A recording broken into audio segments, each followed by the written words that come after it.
한 주간도 힘껏 노를 저 사시다가 또 오늘 이 아침에도 성전을 향하여 은혜의 바다 노를 져서 올라오신 여러분과 함께 하나님 앞에 예배드리게 되어 진심으로 감사와 영광을 돌립니다. 하나님의 섭리는 참 우리가 헤아릴 수 없는 것 같아요. 시간이 지나고 나면은 어떻게 이렇게 정확하게 인도하시나라는 것을 우리가 깨닫게 될 겁니다. 참으로 우리가 조금만 기도를 한다면 말입니다.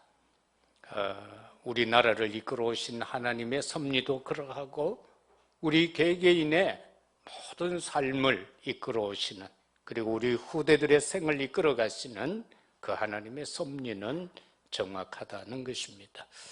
우리가 다윗을 보게 될 때 오늘 이 18편의 말씀은 참 고난 가운데 살아가는 다윗의 삶입니다.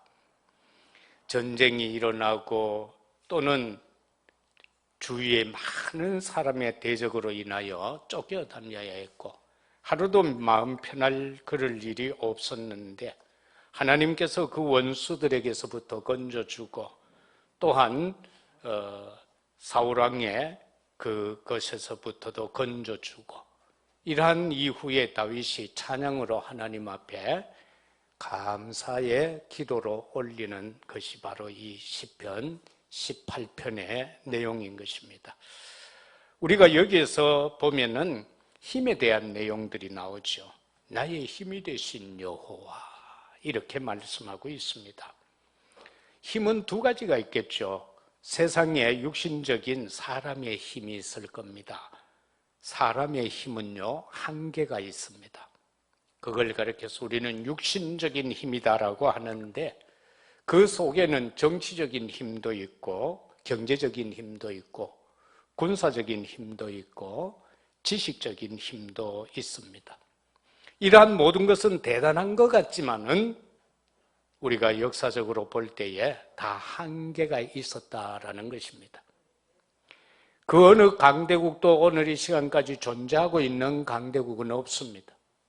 자기들의 사명을 다 마치고는 그 강대국은 어느 날 조용하게 사라지고 말았습니다. 경제적인 것도 마찬가지고요. 그 흐름들이 있죠. 그런데 그 흐름들이 다 복음의 흐름의 관점에서 우리가 보아야 된다라는 것입니다. 복음이 어떻게 흘러가느냐에 따라서 이 모든 것이 더하여 흘러가고 있다라는 겁니다. 그러면은 영적인 힘은 무엇입니까? 영적인 힘이라는 것은 바로 우리가 드리고 있는 이 예배가 영적인 힘인 겁니다. 그리고 이 시간 우리가 예배 때 찬양을 드리고 이 시간 집사님이 하나님 앞에 영광의 찬양을 드리고 한 이 찬송이 영적인 힘이다라는 사실입니다. 한번 살짝만 생각해 보세요. 이 주간에 내가 세상 삶을 살면서 가정 속에서 찬송을 내가 몇 번이나 불러보았는가? 새벽기도, 수요일, 금요기도회 이런 거 빼고요. 여러분이 여러분의 현장에서 가정에서 찬송을 한 몇 장 불렀나 한번 생각해 보세요. 그게 나의 영적 힘입니다. 그리고 기도가 나의 영적인 힘이요. 내가 어떤 상황에서든 때를 얻지 못하였던 예수님이 그리스도라고 누구에겐가 전하였다는 그 전도, 이것이 바로 영적인 힘입니다. 나의 삶 속에서 내가 얼마나 감사했습니까? 일반적으로 생각할 때는 감사거리가 아닌데도 불구하고 내가 감사했는가? 아니면 무지무지 감사한데도 감사를 못했는가? 바로 이 감사가 영적인 힘인 것입니다. 사람의 힘은 한계가 있지만은 하나님의 능력은 무한합니다. 그것이 바로 창조의 역사로 나타났을 뿐만 아니고요. 그래서 그 무한한 능력의 하나님이 바로 우리의 힘이다라는 사실입니다. 창조의 하나님의 그 능력이 지금 내게 임하여 있다. 그걸 가리켜서 우리는 재창조의 능력이다, 그렇게 말하죠. 본문으로 들어가서 여호와가 나의 힘인데, 이걸 우리가 어떻게 생각할 수 있습니까? 여호와가 나의 힘이라. 이건 딴 것으로 나타난 것이 아니라 하나님이 나를 사랑하는 것에서 나타났습니다. 그러면서 그 하나님을 내가 사랑해야 된다는 겁니다. 우리가 하나님을 사랑할 때에는 자연과 사물을 보면서 하나님의 사랑을 느껴야 합니다. 그래서 우리는 찬양하죠. 참 아름다워라 주님의 세계는 이라고 하면서 옛날에 야외 소풍 가면 우리는 주로 그 찬양을 부릅니다. 그래서 하나님의 힘은 어떻게 내게 나타나고 있는가? 그게 바로 나를 구원하는 구원의 힘이라는 겁니다. 그 하나님의 힘이 내게 나타나는데 구원의 힘으로 나타난다. 이 구원의 힘을 달리 표현하면 사랑의 힘이다. 사랑의 힘이다. 요한복음 3장 16절에서 하나님이 세상을 이처럼 사랑하사 독생자를 주셨으니 이는 저를 믿는 자마다 멸망치 않고 영생을 얻게 하려 하심이라. 하나님이 세상을 이처럼 사랑했다. 그게 바로 구원으로 나타났다라는 사실입니다. 영적으로 포로가 되고 노예가 되고 속국이 되고 정쟁 속에서 살 수밖에 없고 유랑민족으로 살 수밖에 없었던 그들에게 하나님의 사랑이 어떻게 나타났는가? 하나님을 떠나서 사단을 아비로 삼고 살아가던 그들에게 하나님은 여자의 후손을 보내서 그 사단의 머리를 박살내겠다라고 약속하셨고 그렇게 하셨습니다.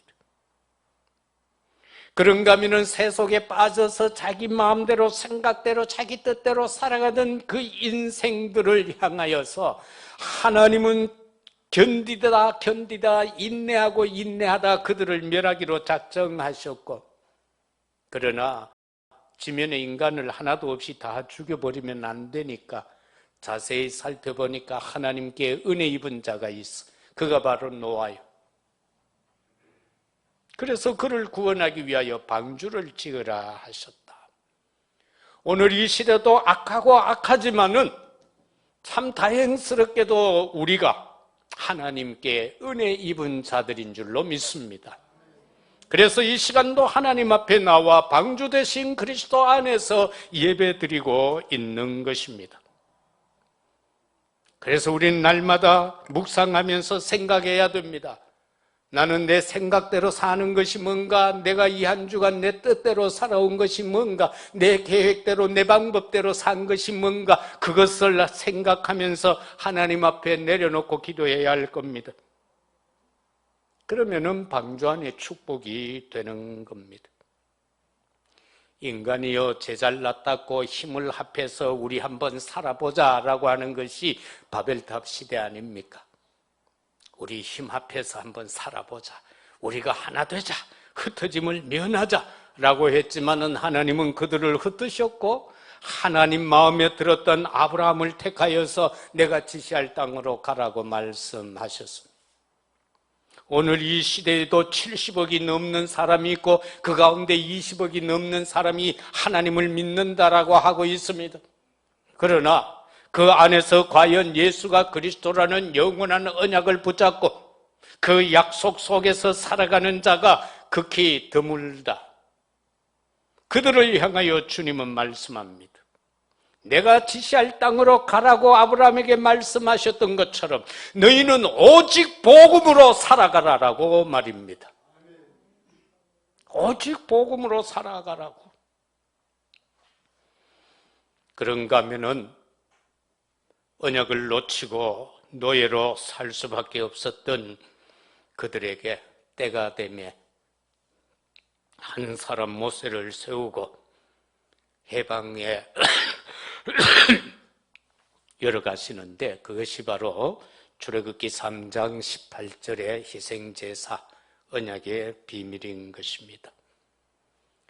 예수 그리스도 십자가 보혈의 능력이 아니고는 우리는 사단에게서부터 해방받을 수 없습니다. 사단을 이길 수 있는 것은, 죽음의 사자를 이길 수 있는 것은 어린 양의 피, 오직 그리스도 보혈밖에 없습니다. 그 보혈을 우리의 이마에다가 발라야 되는 거예요. 내 심장에다가 발라야 되는 겁니다. 내 생각 속에, 사고 속에 오직 예수 그리스도 십자가 능력이 아니면 안 된다라고 말입니다. 포로로 살아가던 그들을 향하여서는 임마누엘을 말하고 있습니다. 그 임마누엘은 어떻게 오셨는가? 동정녀 탄생이다. 죄가 없어야 된다는 겁니다. 나와 함께하는 성삼위 하나님은 죄 없으신 분이십니다. 그 죄 없으신 분만이 사단을 멸할 수가 있습니다. 그리고 우리를 보호하실 수가 있습니다. 그런데 역사적으로 그가 이 땅에 오셨습니다. 그가 바로 주는 그리스도시요 살아계신 하나님의 아들이라고 고백받으신 예수 그리스도인 것입니다. 바로 이 내용들이 구원의 힘인 것입니다. 그래서 하나님의 힘은, 나의 힘이 되신 여호와 그 힘은 바로 구원의 힘이다라는 사실이며 사랑의 힘이라는 것입니다. 그 다음에 이 힘은 어떤 힘인가? 운명을 이기는 힘이다. 운명을 이기는 힘이다. 이 세상에 많은 사람들은요, 운명 사주팔자에 매여서 살아갑니다. 그러나 우리는 아니죠. 이사도요, 자기 마음대로 못해요. 막 날 받아가 하고요. 장례식 치를 때도 보면은 시를 받아가고 그 시에 뭐라 그럽니까? 입관도 하고 그 시간에 따라서 발인을 하고, 산에 가가 하관도 보면은 그 시를 받아서 하관을 하고, 방향도 잡아야 되고 막 별짓을 다 합니다. 그게 바로 인간은 운명에 매여서 사는데, 나를 사랑하신 하나님 힘이 되신 여호와께서는 이 운명 이기는 힘이다. 그래서 그를 믿는 자에게는 이것은 아무 상관이 없다. 요한복음 8장 44절에 너희 아비 마귀라고 했는데 이거 이제 우리하고는 상관없다. 에베소서 2장 2절에 공중 권세 잡은 자가 있죠. 이게 인생들을 괴롭혀요. 이게 저와 여러분들에게는 상관없어요. 마태복음 11장 28절을 보면 쑥하고 무거운 짐진 자들아 라고 했어요. 세상에 사람들이 아무리 많이 가져도요, 안식이 없어요. 평안함이 없단 말입니다. 그러나 진정으로 우리가 이 운명을 이기는 힘 속에서는 예수 그리스도를 통하여 참 안식을 누릴 수가 있습니다. 사도행전 8장 4절에서 8절까지 보면은 사마리아 성에 많은 질병으로 인하여 고통당하는 자들이 있어요. 악한 사단 마귀는요, 이런 질병을 통해서, 또는 히브리서 9장 27절의 죽음을 통해서, 출애굽기 20장 4, 5절에서 우상 숭배함으로 인하여 자녀 3, 4대가 망하는 그 사건을 통하여서 인간을 사주팔자 운명 속에 가두어 버립니다. 그러나 나의 힘이 되신 그 여호와, 내가 사랑하는 그 주님은 우리로 하여금 이 운명을 이기는 힘을 우리에게 주신 줄로 믿습니다. 그 다음에는 이 힘은 어떤 힘인가? 바로 그 운명을 이기는 힘은 재창조의 힘인 것입니다. 그래서 우리는 다 바꾸어갈 수가 있습니다. 세 번째는 사단 문화 이기는 힘입니다. 사도행전 13장에서 보면 무속의 힘이 나옵니다. 바로 박수무당이 총독을 사로잡고 있는데 바울이 들어가서 복음을 전할 때에 그가 거꾸로 지고 총독이 회개하고 돌아오는 역사가 일어났습니다. 마게도냐 처성 빌립보에 들어갔을 때에 사도행전 16장에 보니까 거기에는 저 많은 귀신 들린 여자가 온 동네를 장악하고 있습니다. 그 속에서 바울이 매일매일 기도하게 될 때에 그 점쟁이가 거꾸러진 모습을 보게 되고, 그로 인하여 감옥에 갔으나 간수장이 회개하고 돌아오는 역사가 일어났습니다. 사도행전 19장에서는 그 역술인들이 다 회개하고 돌아오는 역사가 일어났습니다. 그들이 점치던 그 역술하던 책을 불살라는데 은 5만 달란트 어치가 되었다라고 성경은 기록하고 있습니다. 사단의 문화 이기는 힘, 이것이 바로 여호와가 우리에게 주신 힘인 것입니다. 우리는 이 세상에 나가면은요 정말 많은 문화들이 있습니다. 특히 우리 자녀 랩런트들이 나가 있는 현장에는요 이 사단 문화, 3단체의 문화 이런 것들로 가득 차 있습니다. 프리메이션의 문화가 있고요. 이런 많은 것들을 속에서 우리 자녀들이 살아가야 되는데 이 사단 문화를 이기는 힘은 어떤 힘인가? 현장을 정복하는 힘이다. 그래서 우리는 참으로 지금까지도 그러했지만 앞으로도 계속하여 그리고 우리 자녀 후대들이 현장을 정복해 갈 수 있는 힘의 소유자들이 되게 해야 된다. 그런데 그것은 당연하다는 겁니다. 왜? 하나님이 나의 힘이 되신 하나님이기 때문에 그렇습니다. 결론적으로 또 하나님이 우리에게 주는 힘이 있어요. 죄를 이기는 힘입니다. 죄를 이기는 힘 처음 들어봤죠. 창세기 39장 9절에 보면은 요셉이 거기에 나오는데 보디발의 아내가 자꾸 유혹할 때에 말하는 내용입니다.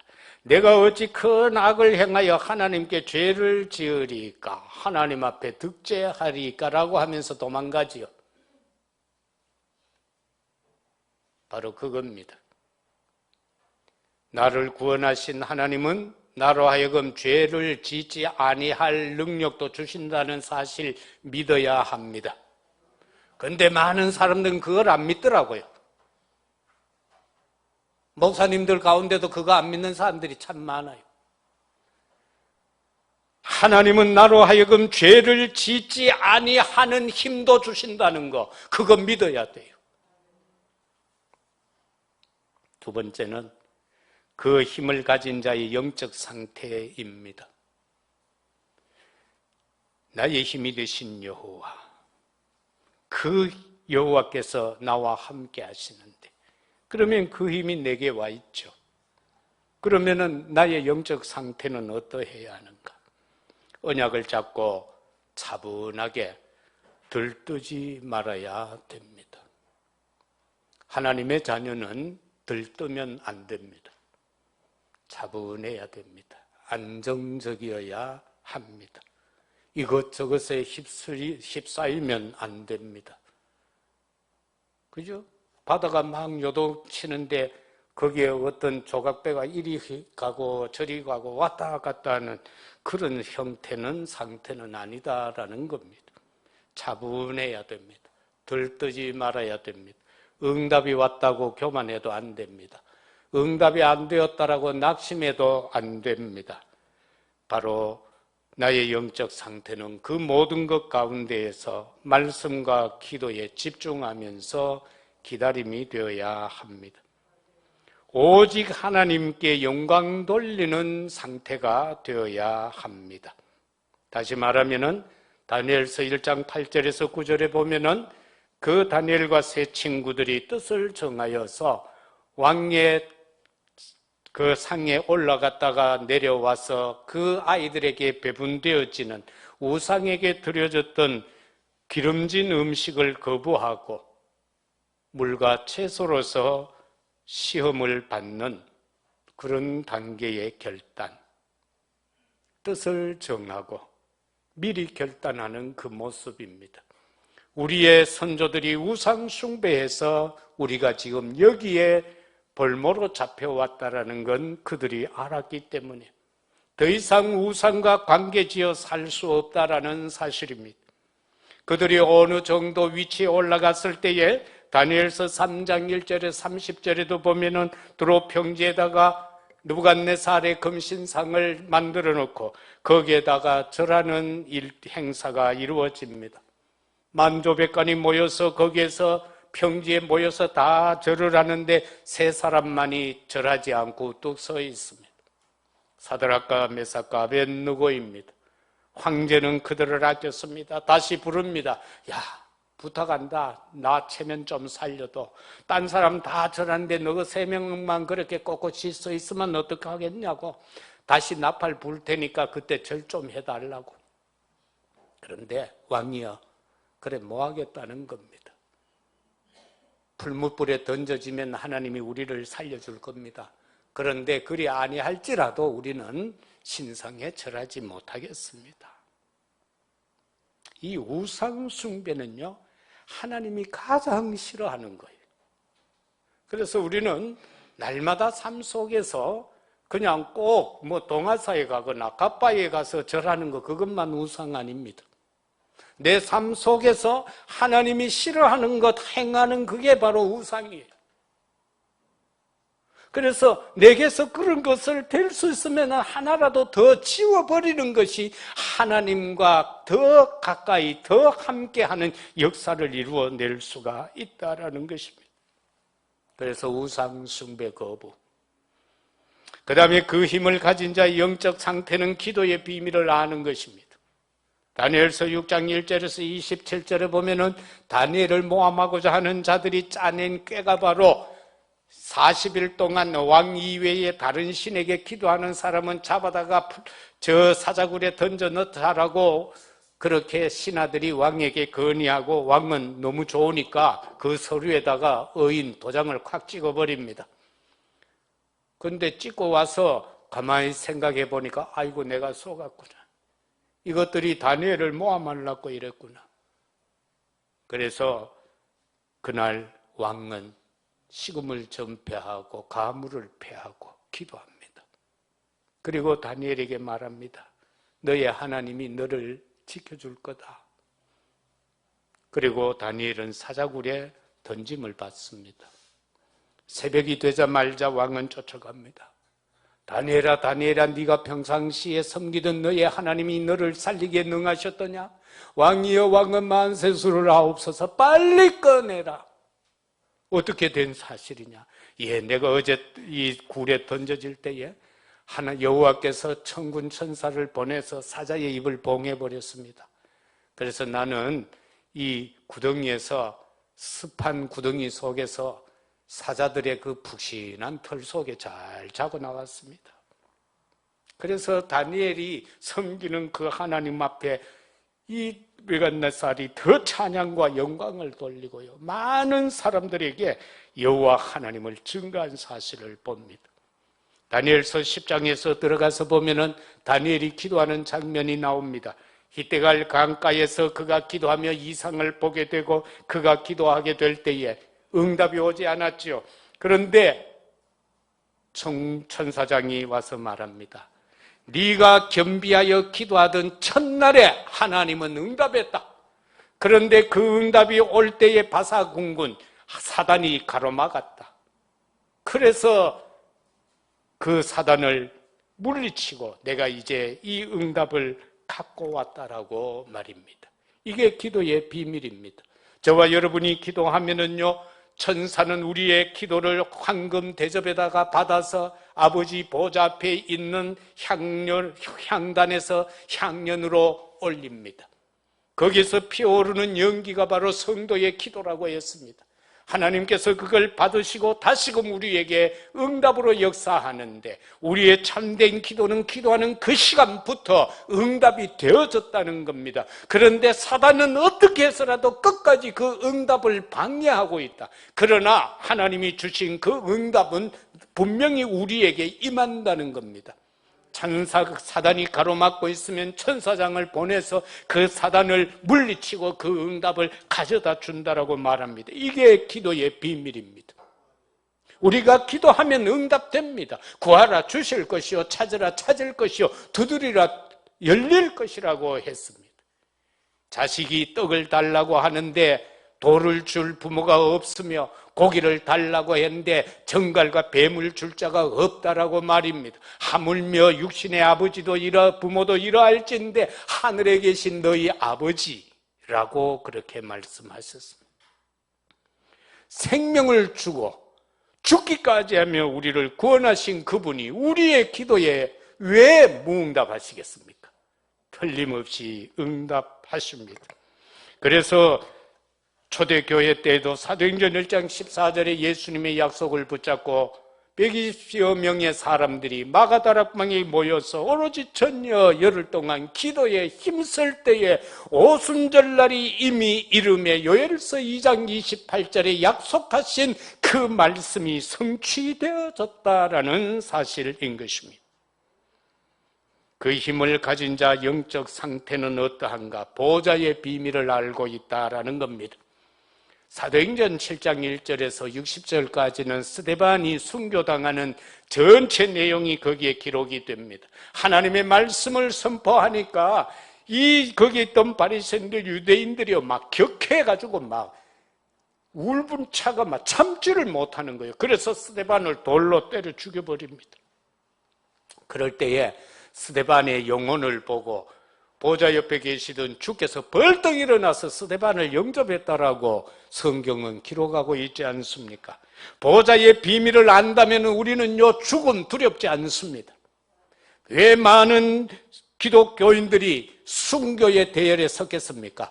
보좌의 영광을 받기 때문에, 보좌의 축복을 누렸기 때문에, 보좌의 비밀을 알기 때문에 그 죽음이 별것 아니다라는 사실인 것입니다. 그래서 결과적으로 사도행전 11장 19절에서는 스데반의 환난으로 인하여 흩어진 자들이 안디옥으로 가게 되고 거기에서 모여서 그들이 날마다 복음을 전하게 되고 많은 사람들이 믿게 되죠. 나중에는 어떤 역사가 일어납니까? 온 예루살렘에 기근이 일어났을 때에 이 안디옥에 있던 성도들이 부조를 헌금을 해서 예루살렘 교회를 돕는 역사까지 일어나는 것을 보게 됩니다. 빌립이요 한 사람의 집사이었지만 그는 사마리아 성에 들어가서 복음을 전하였고 그러면서 이스라엘에 왔다가 돌아가던 에디오피아 내시가 이사야 53장에 두루마기를 사서 가면서 읽고 있는데 그 뜻을 이해를 못해. 그럴 때에 성령께서 빌립을 호련히 그 마차 옆으로 이끌어가게 되고 그리고 거기에서 그 말씀을 풀어줌으로 그 내시가 내가 이제 여기에서 이 말씀을 깨달았으니 저기에 물이 있으니 내가 세례받음이 합당하도다. 그래서 세례를 받고 상자에다가 이스라엘의 흙을 한 상자 담아갔다. 그래서 처음 아프리카에 복음이 전하여지는 사건의 역사가 일어나게 된 것입니다. 이게 바로 보좌의 비밀을 아는 자들. 7 집사가 있었지만은 초대교회에 안수받은 사도행전 6장의 7 집사의 이름이 거명되지만은 결과적으로 237의 언약을 붙들고 세계 복음화의 언약을 붙잡고 결단한 사람은 스데반과 빌립 두 사람밖에 없었다라는 것. 저와 여러분도 이 시대 수많은 교회들이 있고 그렇지만은 우리가 진정한 복음 언약 속에서 237의 언약을 붙잡고 있는 중직자, 성도가 된 것을 감사히 여기시기를 주의 이름으로 축복합니다. 정말로 저와 여러분들은요, 영혼에 각인된 만큼 응답을 받습니다. 이 보좌에 대한 것이 내 영혼에 각인된 만큼 응답이 된다. 그 말씀인 것입니다. 마지막 주를 사랑하는 복음 제자의 삶은 어떠해야 하는가? 나의 힘이 되신 여호와여 내가 주를 사랑하나이다. 정말로 주를 사랑하는 복음 제자의 삶은 어떠해야 하는가? 미래를 잡고 살아가야 합니다. 그러면서 우리는 날마다 나 자신을 하나님이 기뻐하고 원하는 주제 속에서 그 관계성을 놓고 기도해야 됩니다. 나는 237과 어떤 관계에 있는가? 계속해서 우리가 237, 237, 237 나라 5총 종족이라고 하는데 이것과 나는 지금 어떤 관계에 있는가? 전도 선교와 어떤 관계에 있는가 나는? 전도라고 할 때 나는 어떤 관계에 있는가? 선교라고 할 때에 나는 그 선교와 어떤 관계 속에 내가 있는가? 그걸 우리가 붙잡아야 되는 겁니다. 복음 제자의 삶은 오직 증인의 삶이 되어야 합니다. 237 나라 5종 종족을 치유시키고 그들을 서밋하여서 세계 복음화 언약 속으로 들어가야 합니다. 그래서 우리는 세계 복음화 언약 놓치면 안 됩니다. 마태복음 10장 8절에서는 너희가 거저 받았으니 거저 주라 그렇게 말씀하고 있습니다. 우리는요, 이 엄청난 생명을 거저 받았잖아요. 이 구원을 거저 받았잖아요. 내가 뭐 수고하고 노력하고 어느 값을 치르고 일정 양 이상의 값을 치르고 구원받은 것이 아니라 거저 받았단 말입니다. 단지 내 마음으로 믿어 의에 이르고 입으로 시인하여 구원에 이르는 영접하는 자 곧 그 이름을 믿는 자들에게 하나님의 자녀가 되는 권세를 주셨다라고 하는 그 고백만으로 우리가 거저 받았으니 이 복음을 때를 얻든 못 얻든 거저 전해 주어야 하는 것입니다. 그런가 하면 이사야 6장 6절에서 8절에 보면은 이사야가 부름받을 때의 그 현장의 모습입니다. 천사들이 오르락내리락 하는 그 역사 속에서 지금 이사야가요 너무 큰 은혜를 받고 있는 거예요. 그럴 때 한 천사가 와서 그 제단에 피어있는 수저로 집어다가 이사야의 입에 갖다 댑니다. 그러면서 그의 죄를 사하게 되고요, 그의 모든 악을 제거하게 되고 그를 성결하게 만듭니다. 그때에 주님의 여호와의 음성이 들려옵니다. 나를 위하여 누가 갈꼬? 라고 할 때에 그렇게 깨끗하여진 이제 성결하여짐에 이른 이사야가 말합니다. 내가 여기 있나이다. 나를 보내소서. 그래서 우리는 하나님 앞에서 나 자신을 주의 보혈로 씻어야 됩니다. 깨끗하게 해야 합니다.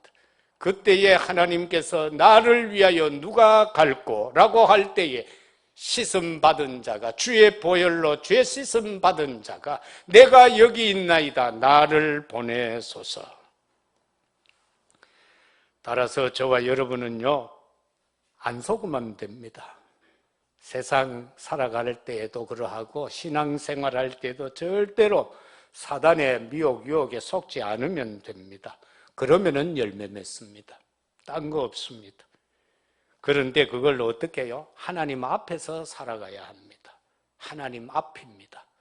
하나님 옆도 안 되고 하나님 뒤도 안 됩니다. 저와 여러분은 항상 하나님 앞에서 살아가야 합니다. 그래서 순간순간 우리는 되물어야 됩니다. 내 삶이 지금 하나님 앞인가? 내 생각이 지금 하나님 앞에서의 생각인가? 나의 계획하는 것이 하나님 앞에서의 계획인가? 그걸 우리가 생각하면 됩니다. 마태복음에 보면은 열매 없는 무화과 나무를 책망하는 주님의 모습이 나옵니다. 따라서 저와 여러분들은 항상 언약 안에서 우리 주님이 원하시는 정말 생명 살리는 그 열매를 맺어가는 우리들이 되어야 할 것입니다. 그리고 요한복음 21장 15절에서 18절처럼 우리 주님은요 사랑의 고백을 원하십니다.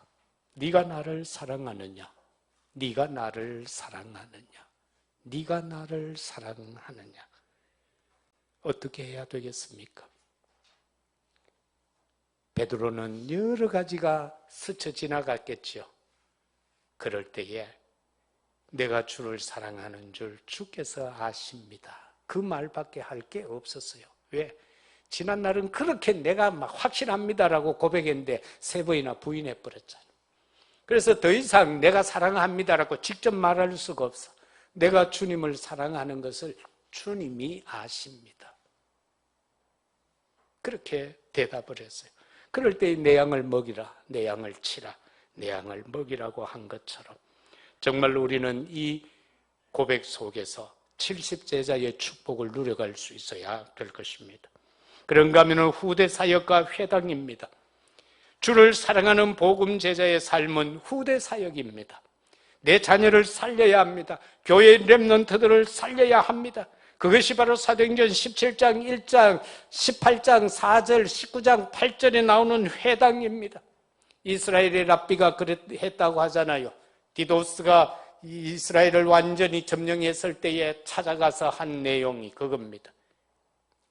우리 다 죽여도 좋다. 그러나 우리 자녀들은 살려두고 저 회당만큼은 무너뜨리지 말아달라. 그때에 디도스 장군은 그것을 들어주었다. 결과적으로 그 속에서 자라난 아이들이 성장해서 로마를 250년 후에 로마 정복하는 사건의 역사가 일어나게 된 것입니다. 이만큼 우리는 복음으로 훈련시키는 것, 하나님의 말씀으로 우리 후대들을 양육시키는 것, 이거 결과적으로 정복의 비밀인 것입니다. 이것을 통해서 우리 후대들이 영적 서밋이 되고 기능 서밋이 되고 결과적으로 세상 정복할 수 있는 문화 서밋의 자리로 가야 하는 것입니다. 예수님은 마지막에 제자들에게 말합니다. 자기 그 십자가 아래에 모여서 울고 있는 여인들을 향하여 말합니다. 누가복음 23장 28절입니다. 나를 위하여 울지 말고 네 자녀를 위하여 울라라고 말입니다. 우리의 눈물은 내 자녀를 위한 눈물이어야 합니다. 앞으로 이 세상, 이 악한 사단마귀가 장악한 이 속에서 살아가야 할, 이것을 뚫고 살아가야 할, 거스러 살아가야 할 우리 자녀 후대들을 위하여 언약의 눈물로 기도해야 될 줄로 믿습니다. 말씀 맺겠습니다. 우리 다 함께 시편 18편 2절 3절 같이 한번 합독하십시다. 같이 봅니다. 여호와는 나의 반석이시요 나의 요새시요 나를 건지시는 이시요 나의 하나님이시요 내가 그 안에 피할 나의 바위시요 나의 방패시요 나의 구원의 뿌리시요 나의 산성이시로다. 내가 찬송받으실 여호와께 아뢰리니 내 원수들에게서 구원을 얻으리로다. 사랑하는 성도 여러분, 이 한 주간 이 말씀을 묵상하면서 이 여호와 하나님의 힘 안에 거하는 여러분들이 되시고 그 사랑을 현장에서 증거하는 증인으로 승리하시기를 예수 그리스도 이름으로 축복합니다. 아버지 하나님 감사합니다. 나의 힘이 되신 여호와 내가 주를 사랑합니다라는 이 고백 속에 우리의 한 주간의 삶이 되어지게 하옵소서. 우리 주 예수 그리스도 이름으로 기도드리옵나이다. 아멘. 215장 찬양 드립니다.